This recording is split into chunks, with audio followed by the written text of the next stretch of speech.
Alhamdulillahirrabbilalamin. Allahumma salli ala Sayyidina Muhammad wa ala ali Sayyidina Muhammad.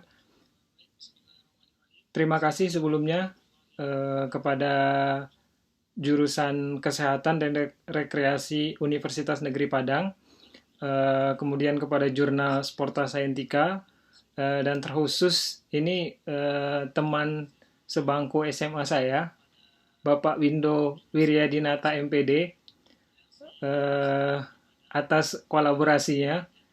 Jadi saya melihat pertemuan kita hari ini bukanlah seperti antara keynote speaker atau speaker ke audiens, tapi lebih kepada kita saling sharing seperti itu gitu. Jadi apa yang singkatnya yang saya dapatkan di sini itu yang saya share gitu. Karena ada bagian-bagian yang mungkin sebenarnya tidak atau belum saya temui juga permasalahannya yang teman-teman temui sebagai pengelola editor jurnal seperti itu gitu. Nah, kemudian saya juga berterima kasih kepada eh,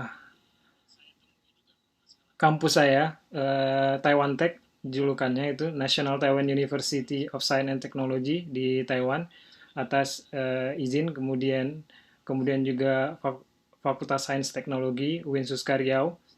Eh, Baiklah Bapak Ibu, mungkin untuk tidak memperpanjang lagi, saya mungkin akan coba share screen bahan presentasi saya.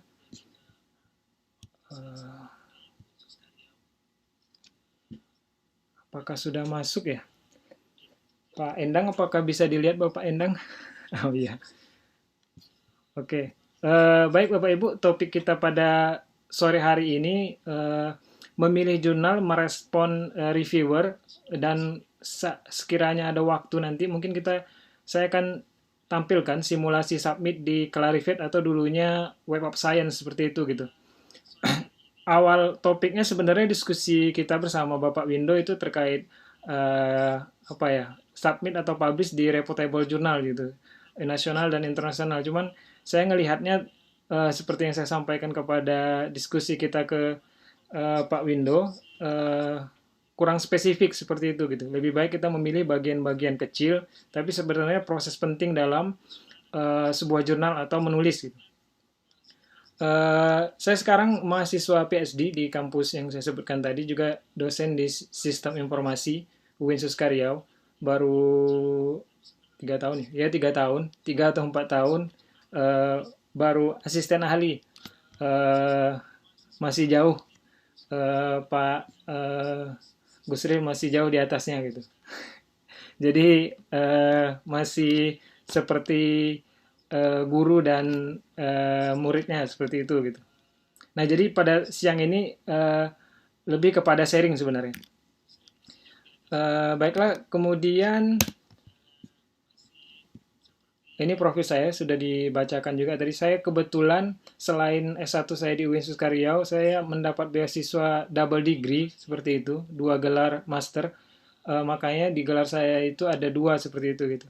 MCOM dan MIM itu Information Management gitu. Jadi program 2 gelar. Setahun saya di Surabaya ITS, kemudian setahun saya di Taiwan.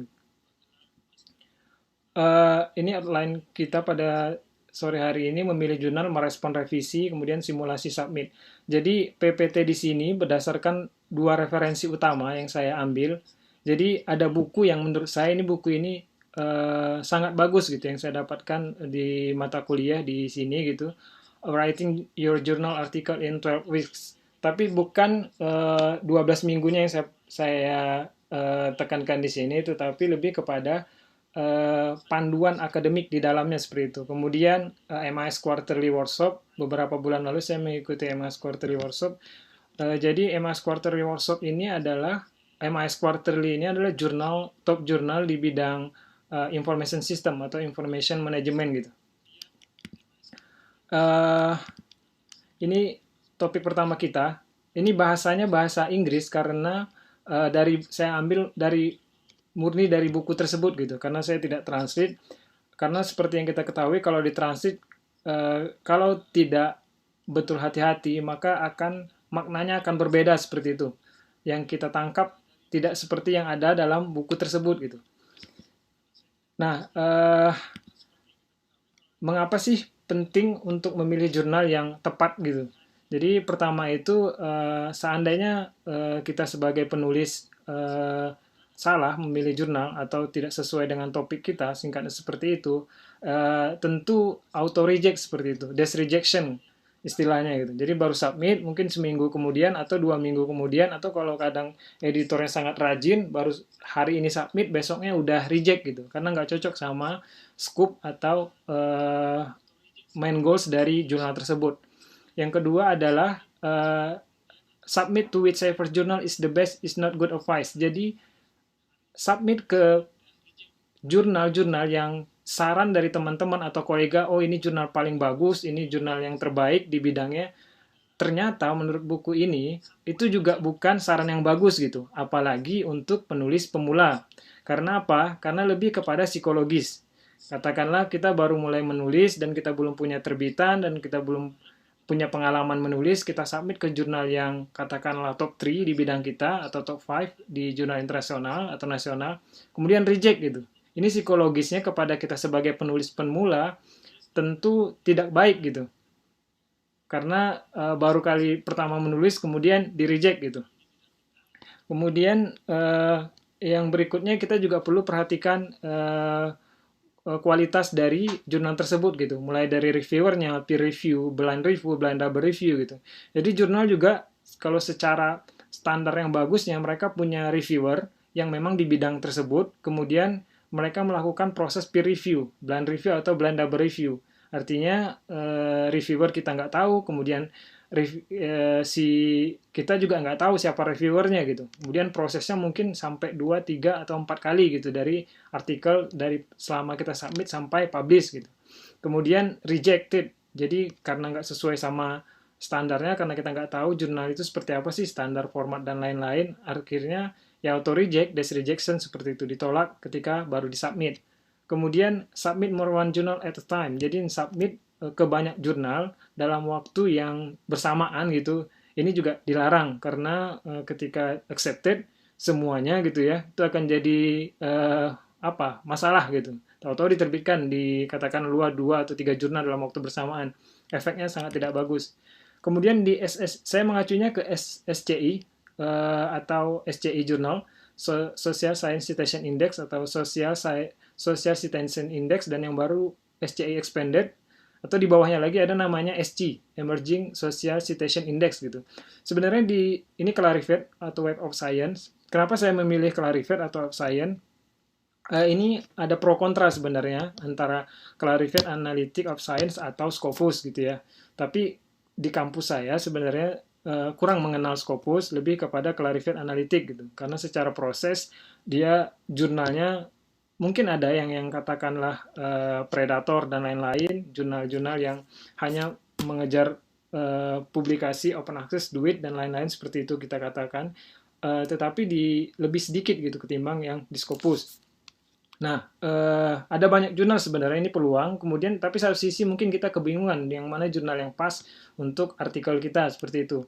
Nah, nanti kita bahas bagaimana sih nge-match, ngecocokin artikel kita dengan jurnal yang pengen kita submit.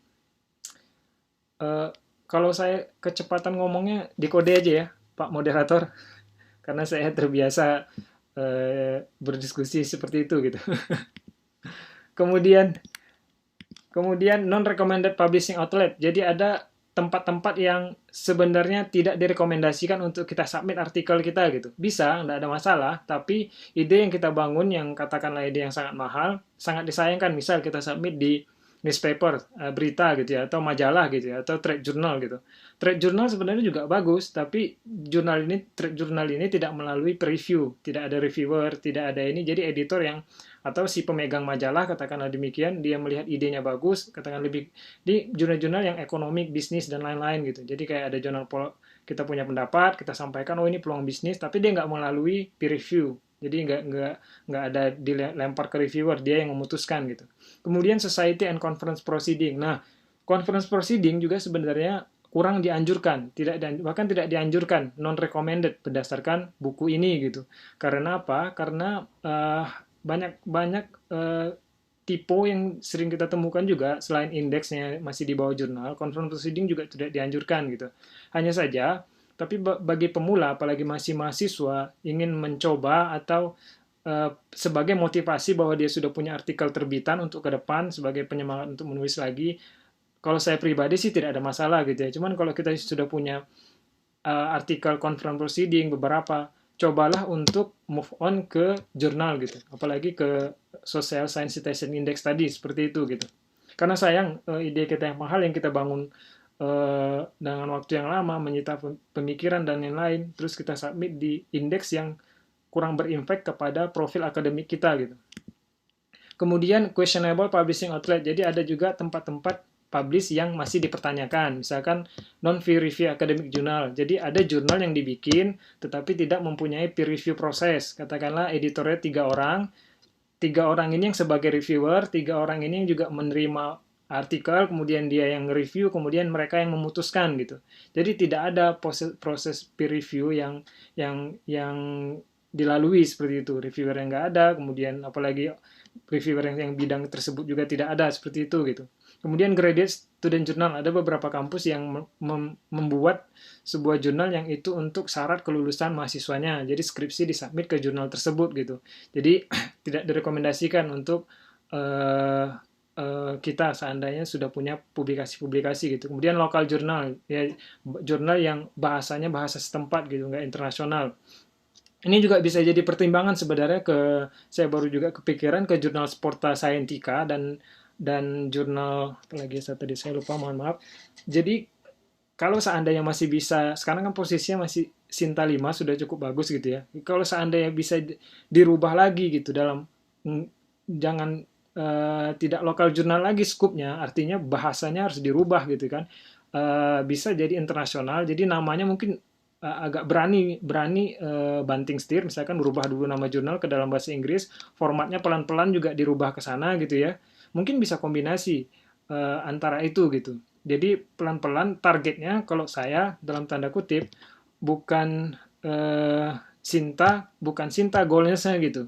Tapi goalsnya di atas itu gitu. Jadi kalaupun meleset nggak ada masalah gitu. Meleset ya jatuhnya ke Sinta gitu. Jadi keluarannya tembakannya ke luar gitu ininya ya, mulai dari bahasa seperti itu. Mungkin memang sulit, tapi ya komitmen di dalam tim sebenarnya, karena capeknya mungkin kurang lebih sama gitu ya. Ketika misalkan teman-teman Scientica, Sporta Scientica membuat jurnal dalam bahasa Inggris, dan mungkin akan mulai menulisnya adalah dari teman-teman di dalam sendiri gitu dulu gitu, baru diikuti nanti dari luar gitu, karena capeknya mungkin sama gitu. Jadi amat disayangkan ketika capeknya sama, financialnya mungkin juga keluarnya kurang lebih sama, kenapa nggak goalsnya dinaikin aja sekalian gitu. Kemudian new journal juga di sini poin keempat, questionable publishing outlet. Jadi masih tempat publish yang masih dipertanyakan gitu. Jadi new journal yang belum punya indeks dan lain-lain tidak begitu disarankan. Kemudian ini dia prefer publishing outlet. Jadi jurnal-jurnal yang sangat direkomendasikan untuk kita submit artikel kita gitu. Disciplinary and field journal. Jadi jurnal yang memang bidang kita. Kalau Sport Scientica, saya ada baca di Clarified Analytics itu, saya lupa nama jurnalnya terkait sport juga gitu. Sangat sedikit memang yang jurnal yang langsung namanya sport, dan ini kalau menurut saya sih ini peluang besar untuk Sporta Scientica, apalagi di Indonesia, jurnal yang berfokus sama dengan sport gitu ya. Dan baru kemarin saya lihat di jurnal Big Data, saya submit ke sana, dan baru accepted juga, itu ada salah satu call for paper atau special isunya itu kombinasi antara sport science gitu. Jadi menganalisa sport menggunakan Big Data gitu.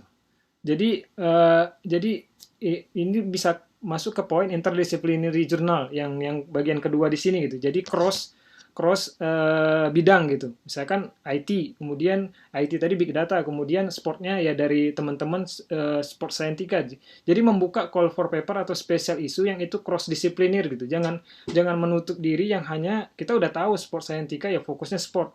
Ya teman-teman yang dari luar nggak perlu bertanya lagi gitu. Tapi akan menjadi unik, akan lebih menjual kalau tiba-tiba teman-teman Sporta Scientica membuka isu isu tersendiri lintas bidang gitu.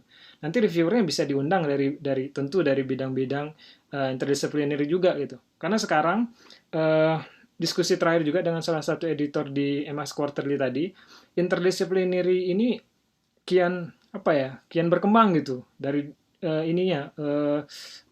peminatnya seperti itu, cross bidang gitu. Nah, ini juga bisa jadi pertimbangan untuk dijadikan bahan diskusi teman-teman di Sporta Scientica. Kemudian bagaimana sih menemukan suitable academic journal? Kita punya artikel, kita udah selesai nih manuskrip kita, paper kita udah selesai, ready to submit. Kemudian kita bingung, kalau seandainya kita belum punya plan di awal, submitnya kemana. Kemudian kita bisa bertanya, salah satunya mungkin ke senior researcher atau scholars. Jadi kita bertanya kepada peneliti-peneliti senior di bidang kita, atau kepada advisor, pembimbing kita, atau kepada teman-teman yang sudah publish, yang punya publish ya, yang udah punya katakanlah di SSCI atau Clarified Analytic tadi gitu, kemudian kita meminta pendapatnya dia, ini cocoknya ke jurnal saya kemana gitu, itu salah satu cara. Kemudian cara lain, cek citation and their bibliographies dari jurnal itu gitu, jadi kita ngecek citasinya, perkembangannya seperti apa, track recordnya seperti apa, bibliografi dari jurnal itu seperti apa, penting. Karena nanti tiba-tiba discontinue ya jadi ini sendiri gitu, jadi rugi sendiri gitu kan. Kemudian cara lain sebenarnya join an association, online association. Nah, ini yang kurang dilakukan kalau saya melihatnya. Kita menggunakan sosial media dengan smartphone yang kita punya, tetapi sebenarnya kurang maksimal gitu. Misalkan kita ResearchGate kita nggak gabung ke bidang kita. Saya nggak tahu apakah sosial media Sporta Scientica sudah gabung di ResearchGate yang memang bidangnya juga sport gitu. Kemudian di Mendeley itu punya fasilitas research group yang teman-teman minimal admin gabung ke sana gitu. Saya sangat memanfaatkan itu gitu. Jadi sosial media saya cukup aktif, tetapi sinkronisnya ke akademik, jurnal, paper dan lain-lain seperti itu gitu. Jadi online association itu nggak kita maksimalkan fungsinya gitu. Kemudian bisa kalau udah ngerti mungkin bisa langsung cari secara online di Clarified Analytic, diketik judulnya apa, abstraknya apa, nanti akan muncul rekomendasi jurnalnya yang tepat untuk artikel kita apa gitu. Nanti di bagian terakhir ada saya tunjukkan. Kemudian bagaimana sih proses evaluasi kandidat jurnal yang pas dengan artikel kita gitu. Yang perlu kita checklist pertama, is the journal peer review? Apakah jurnal ini melalui peer review, reviewernya seperti apa, editornya seperti apa gitu, profilnya mereka kita bisa cek, tinggal copy aja nama mereka dari itu di Google Scholar, mereka akan muncul kalau memang editornya editor yang punya kompetisi di bidang itu gitu. Jadi tinggal copy ya udah kelihatan gitu prosesnya, apakah peer review dan lain-lain. Kemudian apakah ini juga recommended publishing? Biasanya kalau memang jurnal itu yang bidangnya bilang kita pasti sering dibicarakan di ranah pendidikan, di ranah bidang risetnya kita pasti sering dijadikan bahan bicara. Oh, ini harus kalau sudah punya submit di sini biasanya level profil publikasinya udah naik seperti itu.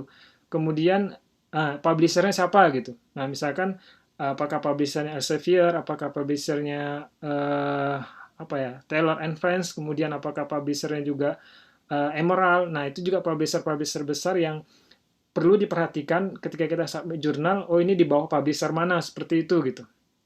Kemudian apakah has the journal been around for a while? Apakah jurnal ini masih aktif gitu dalam 3-5 tahun terakhir. Nah, ini sering kejadian tiba-tiba kita submit, accepted, publish, tiba-tiba 1 minggu jurnalnya discontinue. Nah, ini mungkin karena dalam 3-5 tahun terakhir jurnal ini sudah terindikasi sebenarnya kalau kita benar-benar diperhatikan dari paper-paper mereka, volume mereka mungkin sudah berkurang, isu mereka mungkin sudah berkurang dari 5 tahun terakhir yang awalnya 10, kemudian jadi 5, kemudian jadi 3, tiba-tiba di tahun terakhir nggak ada, tapi kita nggak memperhatikan itu, kita submit, accept, publish, tahu-tahu tahun depan mereka nggak buka lagi atau malah discontinue dari indeks gitu.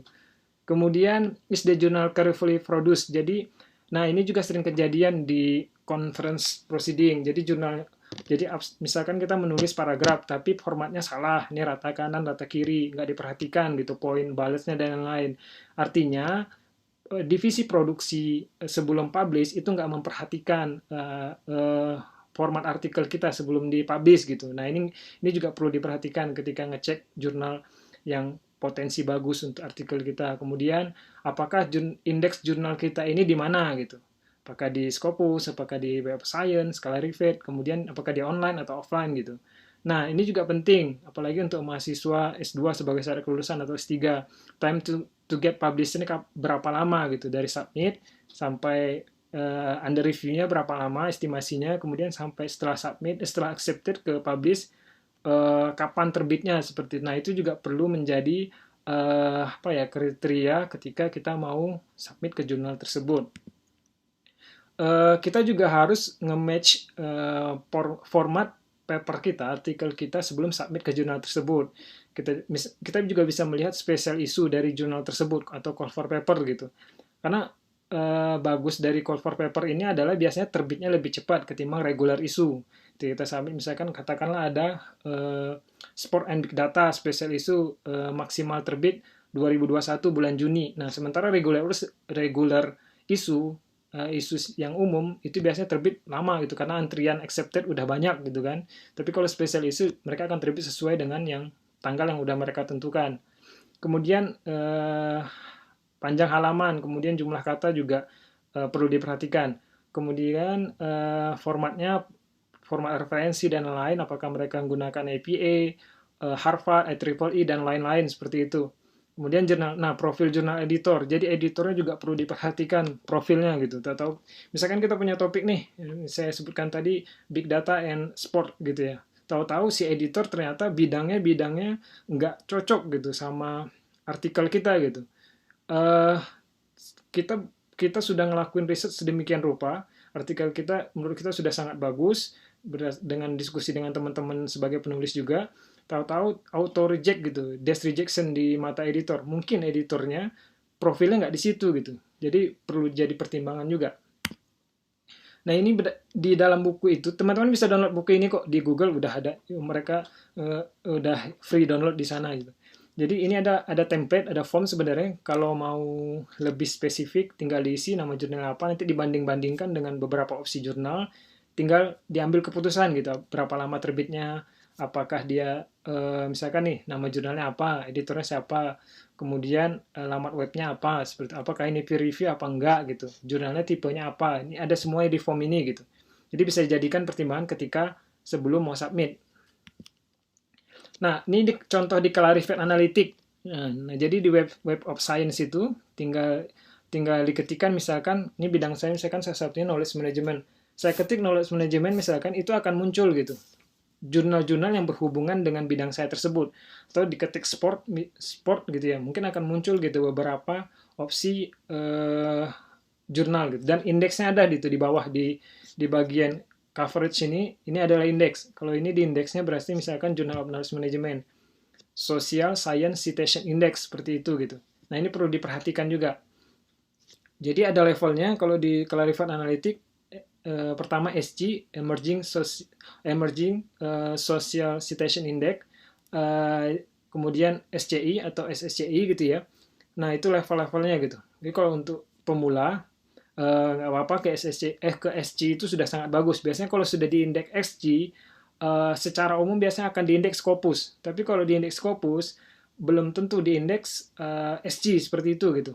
Itu beberapa case yang saya temukan selama ini gitu. Kemudian bisa juga langsung download di situ, ada kelihatan source publication. Jadi bisa di-download yang indeksnya SCI ini, yang indeksnya SSC ini gitu. Ada banyak opsi. Tapi ini akan sulit karena nanti kita akan ngeliat PDF, kemudian kita control find akan ada banyak opsi. Jadi lebih baik online langsung gitu nyarinya gitu. Nah, ini di Springer. Di Springer itu ada juga cara mencari jurnal yang tepat, yang pas dengan topik kita. Jadi kita tinggal masukin judul, kemudian masukin abstrak, kemudian masukin subject area ini keywordnya gitu. Misalkan big data and sport gitu. Abstraknya bla bla bla, kemudian subject area berarti sport, big data, scientika dan lain-lain. Nanti akan muncul beberapa opsi rekomendasi jurnal mereka, tetapi jangan langsung diambil. Perlu dicek di Web of Science tadi. Misalkan ada 4 muncul rekomendasi jurnal, kita copy, kemudian kita masuk ke Clarivate Analytics, kita cek indeksnya di sana, apakah SC, SSCI dan lain-lain seperti itu. Nah, itu perlu dicek juga gitu. Jangan langsung diambil ketika ada rekomendasi dari sini langsung diambil gitu, langsung disubmit, nggak usah. Itu proses yang kurang tepat juga gitu. Kemudian ini di Elsevier-nya sama kurang lebih, ada paper title, ada paper abstract. Kemudian field of research ini keyword juga kita masukin, seperti itu akan muncul juga rekomendasi-rekomendasi jurnal di bawah publishing Elsevier gitu. Jadi tinggal diketikkan sebenarnya gitu. Tapi lagi harus dicek di Web of Science-nya gitu. Nah, kemudian mungkin itu yang terkait topik memilih jurnal yang tepat gitu. Kemudian ini saya lanjut dulu, nggak apa-apa ya. Jadi di sisi tanya jawab mungkin di akhir gitu. Nah, oke. Kemudian merespon revisi dari reviewer atau editor.